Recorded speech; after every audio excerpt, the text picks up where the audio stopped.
walang sino mang kawayang makakaharang. Pagdating sa pagpapasayahan, palakpakan!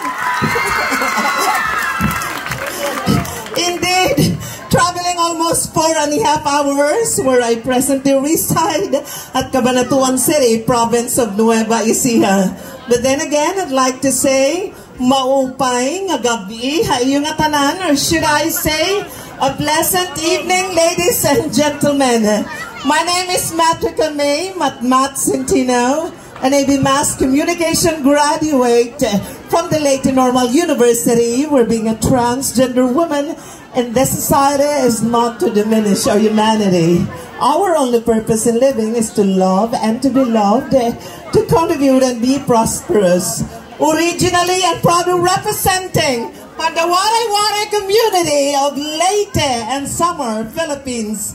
Distinguished panel of the Board of Judges, sisilipin ko lahat isa-isa. I always believe that ang tunay na reyna kailan may hindi nagbibilang kung ilang beses ka nang naputungan ng corona. Bagkus ang kapakumbabaan ng loob ang pinakamahalagang bagay, magsisilbi mong ligasiya, itaas o ibaba man ng entablado. Let's just enjoy the night dahil ang tunay na reyna kahit kabuwanan niya, rumarampa pa.